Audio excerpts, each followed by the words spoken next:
পূর্বাচলে নবনির্মিত Bangladesh China friendship exhibition সেন্টারে সমাপ্ত হওয়া ঢাকা আন্তর্জাতিক বাণিজ্য মেলায় ৩৯৩ কোটি টাকার পণ্য বেচাকেনা হয়েছে। মেলা থেকে দেশি প্রতিষ্ঠানগুলো প্রায় ২২৪ কোটি টাকার রপ্তানি আদেশ পেয়েছে। শনিবার ৩১ জানুয়ারি বিকেলে মেলার সমাপনী অনুষ্ঠানে এই তথ্য জানানো হয়। বাণিজ্য মেলার এবারের আসরে স্থানীয়ভাবে রেস্তোরাঁসহ মোট ৩৯৩ কোটি টাকা মূল্যের পণ্য সামগ্রী বিক্রি হয়েছে। আয়োজক সূত্রে জানানো হয়, গত বছরের তুলনায় এবারের মেলায় পণ্য বিক্রির পরিমাণ বেড়েছে ৩.৪২%। রপ্তানি আদেশের ক্ষেত্রেও অর্জিত হয়েছে বড় সাফল্য। এবারের আসরে $১,৮০,০০,০০০ বা প্রায় ২২৪ কোটি টাকার সম্ভাব্য রপ্তানি আদেশ পাওয়া গেছে। Afghanistan, Singapore, Hong Kong, Indonesia, Bharat, Pakistan, Malaysia ও তুরস্ক থেকে এসব আদেশ এসেছে।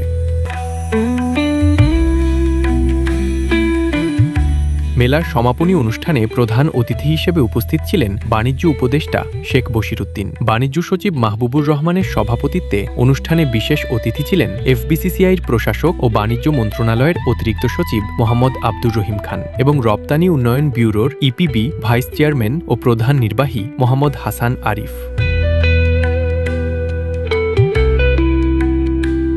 এবারের মেলায় দেশি বিদেশি মোট ৩২৯টি প্রতিষ্ঠান অংশ নেয়। এর মধ্যে ভারত, তুরস্ক, সিঙ্গাপুর, ইন্দোনেশিয়া, হংকং ও মালয়েশিয়া এই ৬টি দেশের ১১টি প্রতিষ্ঠান রয়েছে। মেলায় অংশগ্রহণকারী প্রতিষ্ঠানগুলোর মধ্য থেকে নির্মাণ কাঠামো, স্থাপত্য সৌন্দর্য, পণ্যের মান ও সেবা এবং পরিষ্কার পরিচ্ছন্নতা সহ বিভিন্ন সূচক বিবেচনা করে ৪০টি প্রতিষ্ঠানকে শ্রেষ্ঠ হিসেবে পুরস্কৃত করা হয়েছে।